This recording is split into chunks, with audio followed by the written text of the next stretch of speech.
Good evening, America. This is Sergeant Dave Matthews at gmail.com with the Remember the Fallen podcast on klrnradio.net, in which every Thursday night I'll be voicing for our veterans into infinity. I'm back with vengeance after the survival instincts of an 8-ton rollover accident in the Par-1 province of Afghanistan in 2004, where I lost my 90-year-old gunner, Brandon J. Wadman, who was sitting right next to me. Please Google his name to read the whole story. Brandon J. Wadman. I emerged from a pile of hurt soldiers on Old Kabul Road and returned to the States with even a more enduring tale of perseverance. As I navigate through the riddled and troubled rapids of the VA system, I gain a new perspective that I will share with you with the fever of enthusiasm to all patriots across the windswept fields of America. You see, one of us can be ran off, two of us can be disregarded, but a podcast audience, we are a movement. All right, here we are live at the Remember the Fallen YouTube studio in Seminole County, Florida, USA on the Winter Springs Oviedo line. Okay, here we are live March 31st, 2020, and I have Chris Ann Gordon. We call her Dr. G, and we're very fortunate to have her tonight because it is the last day of March, and it's Traumatic Brain Injury Month. And it's such a shame that, you know, the COVID-19 eclipsed the Traumatic Brain Injury Month, TBI. So how you doing this evening, Dr. G? You know, considering the state of the world right now, I think we are doing the best thing possible, Sergeant Dave, and that is getting information out to people who may be really wanting to connect, you know. So I think that that's one of the major goals we have tonight, is to give people information and to help them connect to themselves and connect with each other. You are so right. I'm so fortunate to have. So Dr. G is a rehabilitation physician that specializes in traumatic brain injury. And Dr. G, I'd like to get right into it and ask you some of the questions that our audience has put out there. And the first one is a pretty simple one for you, I would think. So, Dr. G, what are the effects of a traumatic brain injury? Okay, and you know what, I would like to just start by saying what we're talking about when we say traumatic brain injury. Sure. Because we are speaking about any injury to the brain from an outside force. And I think that that's very important because, you know, concussions are considered forms of traumatic brain injury. Falls, being kicked out of your vehicle, being rocked out of your vehicle by an IED blast in Iraq or Afghanistan, all of those things affect the brain from the outside. And I just want to make that clarification because we're not talking about a stroke, which is what affects the brain from the inside. It's very, very different pathology. It's very, very different what's going on in the brain, and the rehabilitation for those injuries are very different. So, you know, when we talk about what the effects are of a brain injury, you really have to think about your thought processes. When you have a TBI, you're not thinking as fast. You've got decreased reaction times. Your memory may not be working. You can have both short-term and long-term memory loss. You have some difficulties with your senses. That is, I think, you know, almost anyone, yourself included, Sergeant Dave could tell us about, you know, the effects of bright light after you've had a brain injury. It's very, very hard on your eyes. You have vision problems. You have balance problems because of that. You have hearing issues. So it kind of is something that affects everyone a little differently, okay? Because everybody's brain is a little different at the time of injury. And it has different variations of senses and processing within the brain itself. Okay, thank you for that explanation. But have you heard of this? Because this is what happened to me when I went for my 4-year degree at UCF. My math was terrible. I was pretty good at math, and then it was just really bad. So does it affect, you know, calculating numbers? Have you heard of that in the past? You know, it affects whatever part of the brain was jostled the most, and I can tell you that I share that with you. I absolutely love numbers, and I could memorize and figure out almost anything in math. Math was such a pure science. But after my traumatic brain injury, which just was a fall, putting up, you know, Christmas lights, it was nothing very honorable like you and all of my other veterans that I've talked to with TBIs, but I lost all of those skills. I could not even balance my checkbook seriously for 2.5 years. And I used to go to the grocery store and add up my bill and the people before me and the people after me, just for fun. When you lose your number sense, it becomes very, very difficult, but you're losing your left brain. That's kind of stored in the left brain. Wow, I did not know that. The most important thing is that our right brains were still intact. And what you are doing right now, Sergeant Dave, by getting word out to people, by using your podcast, by going through all this, that's pulling in your right brain, your creative brain, and you're using that brain to drive the left side forward. Oh, that is great understanding. Finally, someone tells me what's going on with my math. Thank you so much, Dr. G. All right, the next question I got, what are the effects of TBI that could be mistaken for another condition? You know what? This is very, very important, and I'm so happy that you put this in here because I speak to law enforcement frequently about this very issue. We're really blessed here in Columbus, Ohio, where I'm stationed, that the law enforcement is very cognizant of the fact that we have young men and women coming back from the war who, when they get into a minor traffic accident, and they get a second jolt to the brain, kind of like when you were talking about the second impact syndrome, you get yet another jolt to your brain. They may think they're drunk. I mean, that you've got slow reaction times, you may have slurred speech, your vision isn't good, so you've got that blurry-eyed, far-away stare. So I think usually the most important thing that somebody thinks of is, they're either drunk or they're smoking marijuana or they're under the effect of some other substance. And that is one of the things that we've really trained the law enforcement, and they've been very willing to be trained for, to look at the driver's license, because in the state of Ohio, it lists if you're a veteran.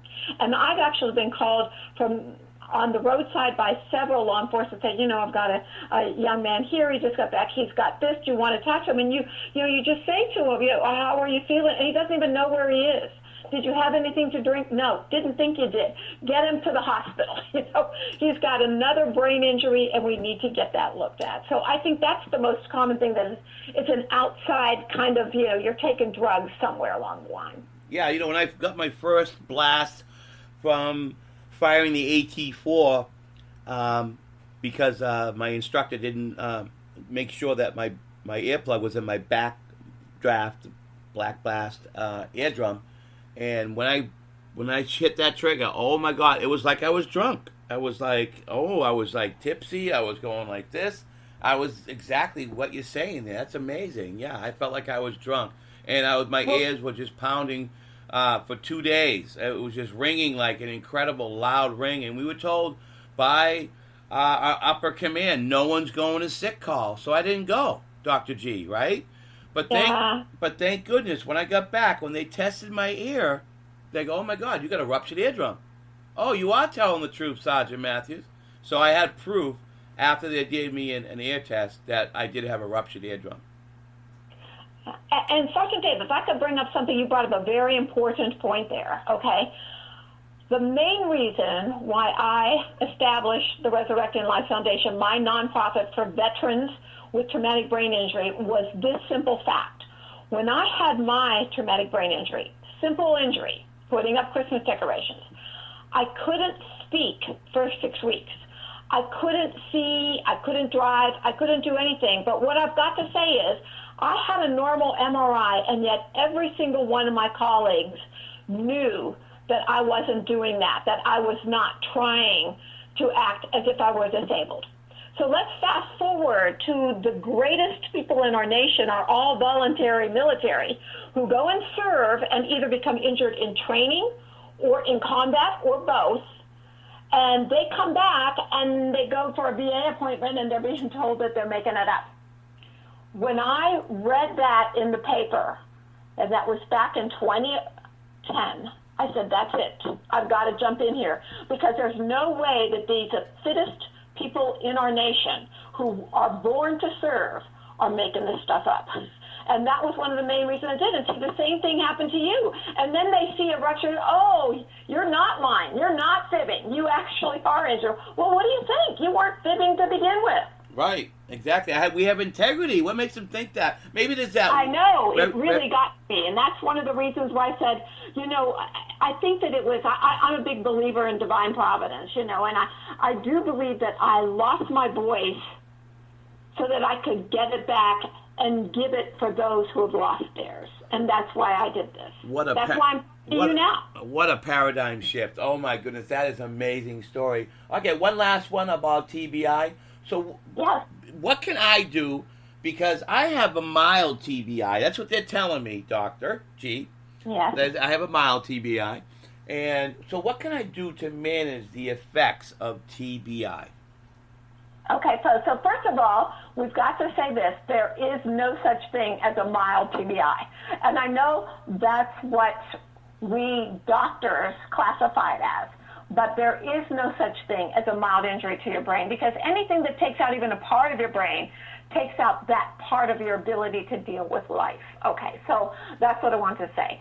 One of the most important issues here is that I really need us to reach your audience and have them realize if they do have some of the effects of a traumatic brain injury. If they are irritable, if they can't concentrate, if they can't focus like they used to, if their memory isn't like it used to be, if people around them are telling them they don't have the same personality that they used to, don't beat up yourself.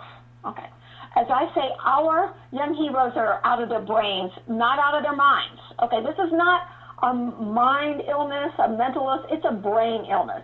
And you need to recognize that yourself and then write down what are the symptoms that are bothering you the most.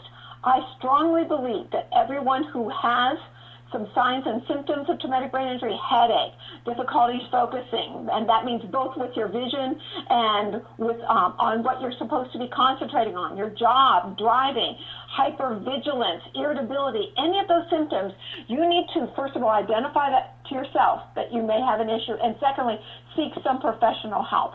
And I believe in professional help in the terms of physical medicine and rehabilitation, because again, I'm a person who believes in brain health.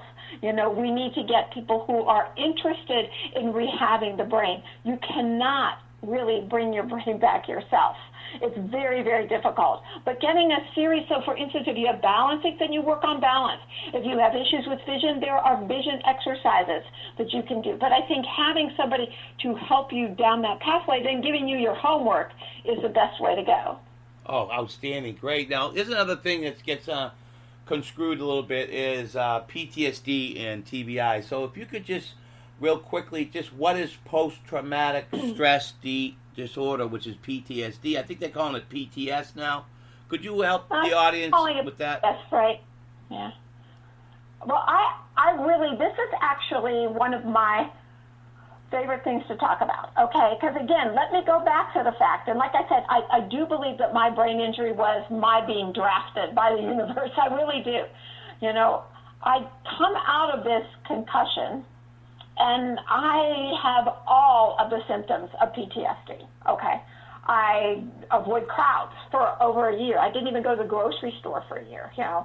I am really irritable. If there's a loud bang like it was when I fell, I jump. You know, there are multiple things that I had that kind of prepared me for the patient population I would soon be seeing, ER veterans from Iraq and Afghanistan. So I became very passionate at the very beginning when I volunteered at the VA and said, you know, this is a form of brain injury. This is not that they're crazy. They're actually, PTSD is actually a survival mechanism, okay? It is what your brain plays back to you continually that helped you survive an incident that usually somebody else perished or somebody else was severely injured.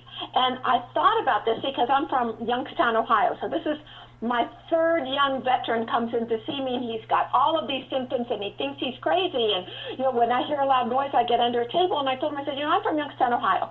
When I was born and raised in that town, we were considered Murder Town, USA. We had more murders per capita than any other city in the United States. And the primary mode of injury was a car bomb. So when I was working in the mall, working my way through college, I remember one night, about 10 of us going out to the employee parking lot. The first guy gets in the car, he turns the ignition, and it backfires, and every single one of us hit the ground. Every one of us hit the ground. It was a backfire. But in Youngstown, Ohio, that is likely to be a car bomb, and you better get out of the way. And when I said that, this young man grabbed my wrist, Sergeant Dave, and said, so what you're telling me, Doc, is I'm not crazy. Right. Wow. No, you're not. You're a survivor. I always tell my young men and women who have this, I said, just remember this. Nobody who perished in that incident struggles with PTSD. Your brain is trying to tell you how you survive. So if that exact same set of circumstances occurs again, you will be the person most likely to survive. It's definitely an abnormal survival mechanism because it doesn't turn itself off. It is, as we have proven now, a chemical imbalance in the brain where the chemical pathway to your fight or flight, get the heck out of here kind of thing, keeps playing over and over. And there are a lot of therapies that you can do to kind of help override that. But in its basic core, Sergeant Dave, that is a survival mechanism, and we need to appreciate that. Anybody who has that has survived something very traumatic. Well, I'm sure you helped the audience answer that one. Thank you so much with that. So, you said earlier, and I meant to mention it on that question, you said you really can't improve your brain. So what about meditation? I've been doing some meditation, and they're saying now, you know, from Boston University studies are saying that it can actually grow back gray matter. If meditation, for a long period of time of meditation, you can actually grow back gray matter. Is that true? Okay, so there are some elements of truth to that, and I did not mean to say that you can't bring your brain back yourself. There are plenty of things that you can do. I just think when you come to that moment of realization that you have issues, it's best to get evaluated by a professional and see which pathway to go down. I believe that our warriors, there's two groups of people that I work with, warriors primarily, athletes secondarily, and they're the most motivated group of people. They'll do any of the exercises, any of the things you say, but I do think that it's very helpful to have somebody directing that. So let me, make that really clear. Okay. Meditation itself is an amazing way to increase neural pathways. It's not so much that by studying or by doing certain activities that we bring back gray matter. What we do is we reconnect it, okay? And I don't mean to be, splitting hairs over that, but if you think of the brain cell and then it's got all these little tentacles sticking out from it in a blast injury, when your Humvee rolls over, when you fall, certain of those tentacles from that brain cell are ripped. And what you can do by over-exercising them is just like exercising something else in your body, is you can help them grow back. Right now, I'm working with a company in virtual reality in California called Gray Matter Innovations. And what we are developing are virtual reality games that are going to help actually stimulate your brain cells to reconnect to each other. And I believe that that is the future for warrior care.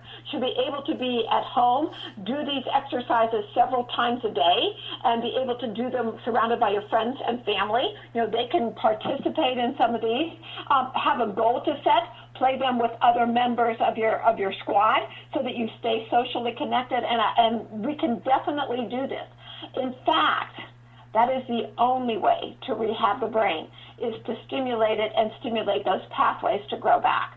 The reason why meditation is so important is that it reconnects the fight or flight part of the brain, which is the middle part of the brain where you all live when you're in war, to the frontal part of the brain. So the frontal part of the brain is the part that has all the luxury of time to sit there and think about things, and are you going to take path A or path B? That's what meditation does. It helps reestablish that connection, which is so important because when you're in survival mode, when you can lose your life any minute of any day, you can't have the luxury of time. You have to think while you're running. Oh, sign me up. You got my email. Put me on the list, okay? Okay, I will do that. I would love to do that, as a matter of fact, and I'd love to come back at some point in time and tell you how we're doing with it. Oh, outstanding. Yeah, every 6 months. How's that? That sounds perfect. If not sooner. Okay, I know we touched up on the signs of post-traumatic stress disorder. Can you think of any other signs of PTSD? Yes, I do think that it is something where you are, and so many of them, like you pointed out, so many of them kind of are the same as you have with traumatic brain injury, that there is a little bit more avoidance with PTSD. You avoid places or people or sounds or smells or anything that can come into your senses and kind of trigger that fight or flight response. So I think there's definitely a lot more avoidance, and there's also a lot more re-experiencing the event, or kind of like the hyperactive heartbeat. Your heart races, you get sweaty, you get that lump in your throat. Anything that stimulates that sympathetic fight or flight symptom. There is a lot more of that with PTSD. So what kind of treatment do you think that would help with the post-traumatic stress disorder? What type of treatments that you...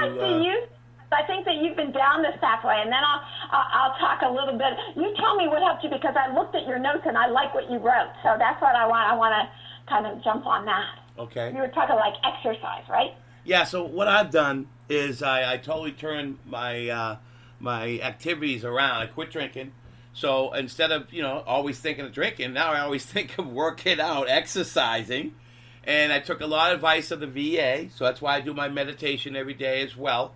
But I'm really working out every morning, and I get so excited. I play my religious station, Z 88.1.3, so I've got closer to God, and I joined a church, and just working out every day. Like, I can't wait to get to run outside after the end of this podcast. I'm going to do my 4-mile run, jump in the creek. So these are things I'm doing to stay active, extremely active. That's what I'm doing. And even with this uncertainty of times, I'm really still enjoying myself. It's amazing how everybody's, they got this negativity going on. And I'm really enjoying this time off, because I'm really looking at myself inside and just going to be the best possible fit dad I can be. And it's just and I'm getting my brain more clear, not drinking, and I'm reading more. I got these I got the Smithsonian magazine, I got the Epic Times I'm reading, I got all the Veteran Service Organization magazines that come to my house, so I'm reading more, and I get just so much clarity, and I get the endorphin high, so I replaced the alcohol high with an endorphin high. Dr. G, it's amazing. I love it. I really do. And that is, for everybody listening, the perfect prescription for getting out of PTSD. When PTSD, again, we know is because your brain is injured. I mean, they've done studies that unless you have a brain injury, you really don't develop PTSD. And it could be a brain injury that you even had in youth. But it's that kind of sets you up for that chemical. It is a chemical abnormality. So what is the most likely thing that somebody does when they have that is you've got a hyperchemical response, so you do try to drown it. And most people try to drown it in alcohol. The second most common thing is marijuana. The third most common thing is opiates. So what you were trying to do is to get your brain normalized again by using something exterior to you to do it, drinking something, ingesting something. Alcohol becomes an addiction, and what I try and tell my patients, which is what I learned from a wonderful VA psychiatrist in LA, is you trade one addiction for another. If you can get addicted to exercise, that is great, because it is the natural internal endorphin high. And every time that you're moving, when you're running, you are really calling into play about 62 areas of your brain at one time and say, hey, let's work together on this. So you're doing the exact opposite of alcohol. You're doing the exact opposite of one of the major issues I had with the Veterans Administration, particularly early on, is that they were snowing everybody's brains with, 19 pills a day.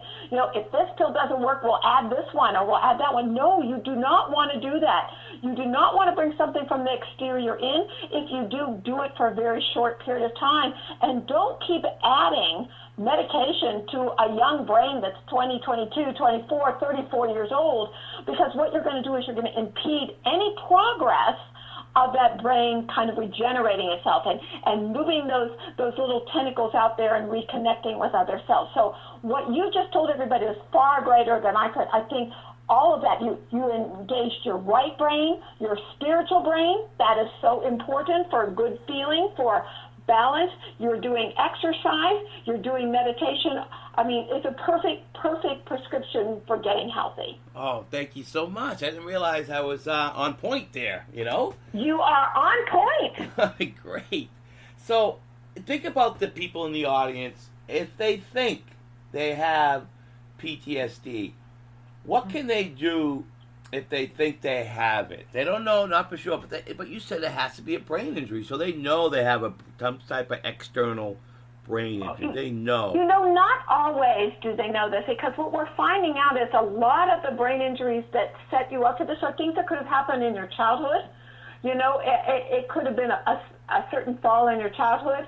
Some shaken babies, you know, who are not shaken to death. I'm not talking that, but, you know, just different things that happen early on in life can preset you for that. So they may not always know that they have a traumatic brain injury. You know, our veterans, I do request that they try to go through the VA system, only because it's better for them in the long run if they can get in. And I really do believe that Secretary Wilkie is doing a very good job of trying to get this very huge, overbearing system to move into the 21st century. If they don't get into programs like you're talking about, the meditation and people helping you along with that, then there is the Mission Act, where they are allowed to go out into the community and find a neurologist or physical medicine specialist. There are some psychiatrists that specialize in traumatic brain injury, but you got to make sure whom, and psychologists as well. But I think a healthcare provider that is very skilled with dealing with this problem on a day-to-day basis. Well, I really hope we have a VA mental counselor in the audience listening to this show, because we are hitting on all the cylinders, and we hope we can get this show out there, Dr. G, so I can hope that we really push this. When you get it out there, let us know, and we'll blast it to our Resurrecting Lives Foundation group as well. Yeah, it'll be on Thursday after 9 o'clock. It's going to be on iHeartRadio, too. Did you know that? I did not know that. And that's really a very, very good place to reach a lot of people. And I will say that if anybody needs to reach our website, it's info@resurrectinglives.org. We are on web, and you can leave us a message, either phone or email. We will be getting back to you within 24 hours. So, outstanding. You know, we have a lot of people who call in the middle of the night. That's usually when something clicks, you know. Sergeant Dave, you're there, and suddenly you go, my God, that's me. But right. It's 2 a.m. What do I do? Leave a message. We will get right back to you, seriously. Well, here's one thing I want you to help get across to the VA system, and I'm really surprised, okay? Never was I asked, did you have any type of brain injury before you came into the service, okay? So I did. No one ever asked me that question. So I was very athletic at an early age. So when I was playing basketball, you know, back in the old days, they didn't care about the space that was needed underneath the basket, you know. So we had basically only 3 feet from the out of bounds line to a cement wall surrounding the basketball court, right? So it was a real small gymnasium. It was a junior high. It was Lincoln Junior High. It was so bad they tore it down. So I can't go back there and look at the spot. So I stole the ball, go down court, and I go in for a layup, and this big old forward 6'3" nails me in flight, and my head goes right into that wall, Dr. G. I got knocked out. I had an egg on my forehead. Do you think they rushed me to the hospital back then? No. Nope, they didn't. So they just kept it quiet, and they eventually, you know, I came out of it, and they sent me home, and that was it. It wasn't a big deal, okay? And then that was the first incident. And then we got another one. I fell off a roof, and I fell 25 feet. And once again, I thought I had my balance, and when you know, my head went right onto that concrete. Ba-boom! Slammed that. Didn't get knocked out, but wow, what an egg I had on my head. I severely fractured my calcaneus bone, and I was out of work for 15 months. And I was in the military because I was in headquarters. They kept it hidden, and they gave me a desk job for 15 months, and I was able to stay in the military. Very fortunate. And then I got rough. You know, in Boston, we get real rough. We had some, you know, we were part of a gang, and we were down Revere Beach, and I was protecting a woman who was getting slapped around by a guy, and I grabbed him, I hit him, got him on top, and I'm pounding away. And his buddy came up with a fry boot and nailed me right in the left eye. And like a dummy, I go back on him again and he nailed me again in the left eye. And the doctor said, you 1/8 of an inch, you would have lost your eye. And that was 2 double blows that were really bad. So I got 3 head injuries before my 2 back-to-back within 30 days. So I wanted you to get that across to any VA to ask that question. Do you have any head injuries before you entered the military? Okay? Well, let me tell you, I've been down that pathway. Okay. And here's what I must tell you. The phrase, don't ask, don't tell, stands for a lot of things in the military. I decided that they are a zero knowledge group. They don't want to know anything because, see, if they knew you had those head injuries and you had those 2 back-to-back, heaven forbid they would ever be responsible for your having a worse injury in the military because of what happened to you to begin with. Now, by the same token, the moment that something happens to my young guys, or we've been talking a lot of times, well, he played football. I said, no, it doesn't work both ways. Right. You can't use that when you want to and not take that into consideration when they first join your service. I do have to say this. I mean, I do love the military. Don't get me wrong. And I did not serve. My father served. My grandfather served. We do have that legacy, but I did not personally. But it is the only employer I know of where people can be injured under your care and you just discharge them with a handful of cash and a handful of pills and you're done. That's the end of your liability for it. Okay. I really think that we are definitely making progress with the military now and with the VA, that there is a better progression from the time you leave Fort Bragg or you leave Fort Bliss and you go handed off to the Veterans Administration Hospital.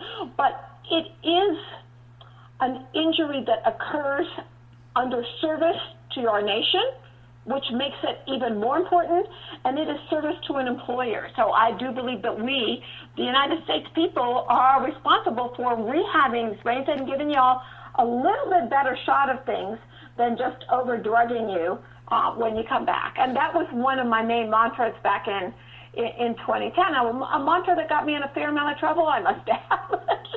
But we're making progress, so, that's very good. Okay, well, that just brings up a point to me as well. I've witnessed it. I've experienced it. I've seen it happen. So we got a deployment, right? And they did their 7 months, sometimes 12 months. Say they did their 7 months. And before they go back, they're ready to ETS, right? Ready to get out. And then they go, hey, well, if you stay in, we'll give you $15,000 if you stay in. Oh, right. Let me sign you up, okay? So they sign up, right? Now they're coming home back to the States, right? They got 15 grand in their pocket, Dr. G, right? And then they say to him, hey, take 90 days off. Go take 90 days off. Don't talk to us. Don't call us. Go have fun. And what do you think they do, Dr. G, with all that money? It's gone. It's gone. They're getting into opioids, okay? So Absolutely. Yeah, or they buy a car and then get the leftover with a truck. Excuse me, I had the wrong vehicle. Yeah, right. I just said, my guys, usually when they get discharged for good, they're given a handful. They were given handfuls of OxyContin and 15,000 cash. And I said, they go out and buy a truck and get high. And that's the end of their life as they know it, Well, then they go into isolation. Here's what happens. But they get Exactly. here's they got 90 days to go back. Here's what happens, okay? Because I watched it, okay? So they got 15 grand in their pocket. They haven't left the military. And they say, don't come back. You're good for 90 days. Nobody checks on them, right? And then they buy call on duty. And now they're getting high. They're getting drunk. They're doing both. And then they become addicted. And they get 90 days to do this. So now they're isolating. They're home. They're playing their war games, right? Their joystick, right? And then, all of a sudden, the military, these are National Guard soldiers, okay? These are National Guard soldiers. And then they realize, well, they still got to get a civilian job, right? So, okay. Well, it's 90 days. I'll go back. I'll get a job now. Well, guess what? It's hard to get a job because you are baggage. You are bad baggage to an employee now because you came back from war. So we're going to really think twice about hiring you. especially when we just saw the news, we had a soldier get PTSD, and he shot up the workplace. So we're going to really question you. And so then they think they can get a job. Well, all of a sudden, when they burn through that money, the girlfriend leaves them because they went on a binge, So now they have no girlfriend, the family. All of a sudden, will eventually, some of them, not all of them, but will lose touch with them. And all of a sudden, they find themselves alone, and they think it's going to be easy. And then the suicidal tendencies creep in. And I think they're so wrong doing that, saying, take off for 90 days. I think they should just go right back into the routine and show up to drill every 30 days like everybody else. What do you think on that one? This is one of those things that I think it fits under that don't ask, don't tell. They know that's happening. Let's get serious here. You know it, and you're not the person in charge who's been around for 30 years. Do you know what I'm saying? Mm-hmm. It is a way to kind of, thin out the ranks. Yes. And thin out the responsibility a long way down the road. I really do believe, and when I'm trying to think of the name, Bob, the Secretary of the VA. Wilkie. This is my TBI comment, and I can't think of his name. Wilkie. The Secretary Bob, who was from Cincinnati, the former P&G president. And that's one of the things that he did. He believed that there should not be 2 weeks that go by. If you are discharged from the military, you get your 2 weeks off, then you sign up for the VA. Your VA appointment is made for you before you actually leave the military. And those are the things that we need to do. We need to plan better. Right. But, not planning means that people are out there faltering, and if they're out there faltering, it's no sweat on their previous employer. We really need to do a better job in that handoff. Absolutely we do. Yes. I got a handful of treatments, and I'm going to run by them real quick, and you can give me a score from 1 to 10 on each one. Oh, no, I'm not going to do that because, I looked the list. The reason I can't do that is because different things work for different people. Yeah. I can tell you what, I can kind of say certain things that I don't like, and certain things that I really do, but I can't do it 1 to 10. Okay. You tell me what you like. Okay. All right. How about this? You know me pretty. You know me pretty well. I think you got a lot of history on me. I think you have. So let's use me as a contestant. Okay. Okay. No. Let's have some fun. All right. On a score of 1 to 10 on this treatments, you tell me which one's gonna work. I'll go right down the line. You give me a score of 1 to 10 each one. Okay. All right. Cognitive processing therapy, 1 to 10. What do you give it? 5. Okay. Prolonged exposure. 3. Cognitive behavioral therapy. We call it CBT at the VA. Yeah, I give that a 4. And I'm giving, the scores I'm giving are not just for you. It's the scores that I see for my guys who go into these treatments, that many of them are a 12-week program, and it's like 12 and done. We never want to see you again. You're done. That's why I'm giving them low ratings. Sorry. Okay, all right. So I don't know what this one is. DBT, Delta Bravo Tango. What's that mean? Oh, I think it's a deep brain therapy where there's either light stimulation or sometimes it's kind of electromagnetic stimulation. And it actually does, for many people, kind of increase pathways. The thing about it is it has to be kind of coupled with some form of brain reloading therapy. You're learning something. You've got to be learning something while you're doing that. Okay, what score? 1 to 10 for me. What is that? DBT? Yes. I think it would be about a 6. Okay. How about mindfulness? I think you'd be about an 8. Ooh. Acceptance and commitment therapy. I think you're high on that too, 7 or 8. Seeking safety. That one I'm not familiar with. You'll have to tell me what that is. I don't know what it is. We're going to go to the next one. Medication. Okay. Medication treatment. Over-medicating. Yeah, I don't know. Again, very small doses of medicines for very short periods of time are helpful for some people with PTSD and TBI. No more than about 12 to 16 weeks generally. So I rate that one a 0. Oh, good. I'm glad you did that. I thought you were. Okay, neuropsychology. That can help some folks, so I give it a 5 or 6. Physical therapy, that's what I'm doing, right? I mean, basically, out there being physical. Everybody needs physical therapy. 10. Okay, awesome. I thought so too with that one. How about recreation therapy? Yeah, I have a tandem kayak, so I'm a yakker. So That's you are. That's true. I would give that a 10 as well. How about speech therapy? I love speech therapy because it's not just learning how to speak. It's learning how to rethink. It's learning how to reprogram. It's learning how to go from the person who only took orders from somebody else, and they've been programmed to do that.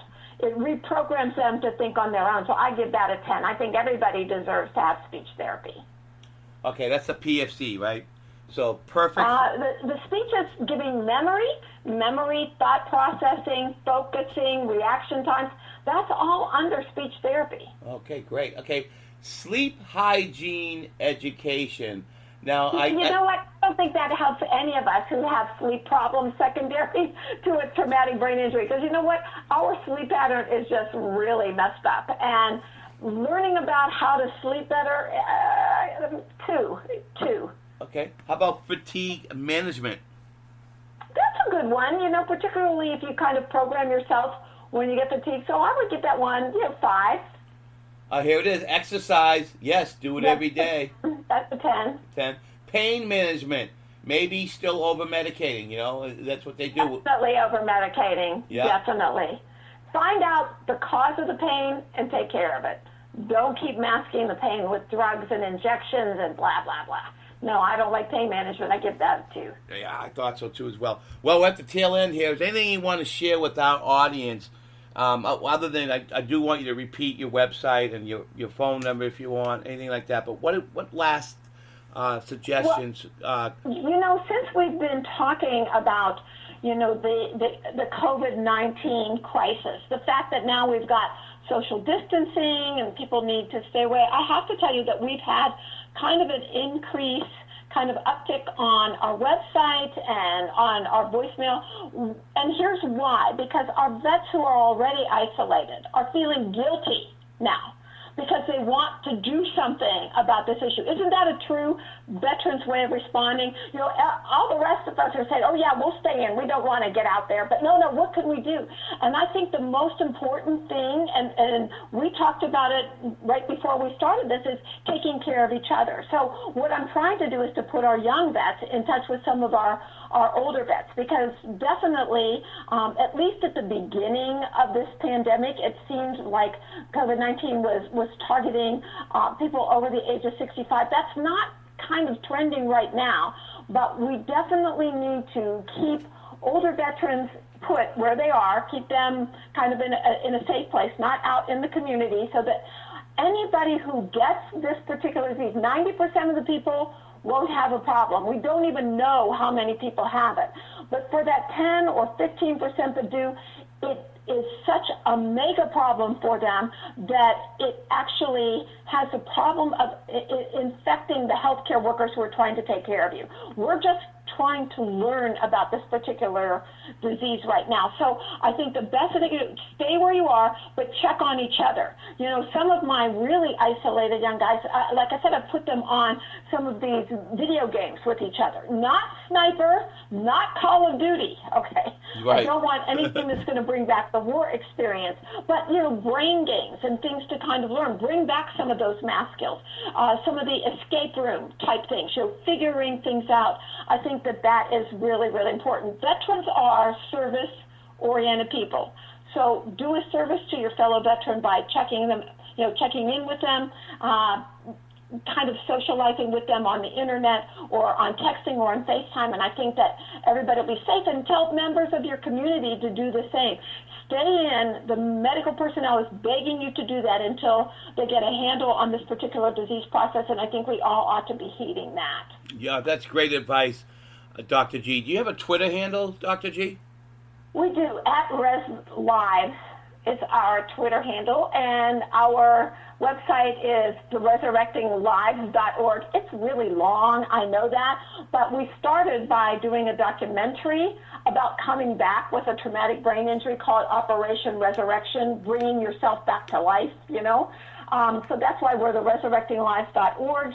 And you can email us at info@resurrectinglives.org. And I can send that to you as well via email just now, and then you'll be able to have it forever and call upon us when you need us, because we are service-oriented here. Yes, how about Instagram? Instagram, we don't have that yet. Oh, my goodness, Chrisanne. That would like to be our Instagram. I'm really, in the older generation. I have enough trouble with texting, but luckily we have Elle who helps us with the Twitter, and I'll tell her she has to get going on Instagram because Sergeant Dave says so. I'm gonna do a follow-up. I'm going to make sure in 30 days you're gonna have an Instagram. Okay. Dr. G, this has been a great evening because it capsulized on the last day of TBI month, right? I mean, isn't it? Right, exactly. You ended it with a boom. Get it? So, well, thank you. I really do appreciate the service that you're doing here. And like I said, seriously, we're here to support you in your outreach in any way, because knowledge is power, and that's what we're trying to do, is to help empower the warrior and their families. Thank you so much, Dr. G. What are you doing for our veterans? And it's a nonprofit. I have a nonprofit as well, Never Forgotten Memorials. So both of us, two nonprofits, enjoying each other's company and getting the word out to our veterans with vengeance. All right, signing off with Dr. G. So, Dr. G, I'm going to just sign off and say I'll be talking to you shortly, but I'm going to sign off on the phone with you because I have to go into here. So I'm going to do the old pop, smoke, out. That sounds great. Thank you so much. See you. Bye-bye. Bye. All right, it's getting 0:30 for this show. And before I relax, never, and go into rack ops mode, go to sergeantdavematthews@gmail.com. That's SGTDavematthews@gmail.com for suggestions for the next podcast content. And you can always comment me on my Twitter handle @Heroic Memorials. And you can like my Facebook page, all one word now, Remember the Fallen. Well, until all our troops come back safe from Afghanistan, I will see you next week on KLRNradio.net. Remember the Fallen show. Remember, the show's lineup is in alphabetical order. So it's actually the 17th show to the right when you go on the radio show. And we're also on iHeartRadio. You just got to go put in podcast and put Remember the Fallen. I'm the 5th one down, so scroll down and see that. And share it with your patriotic friends for this former ground pounder. What I would appreciate that, okay? So, all right. Pop, smoke, out.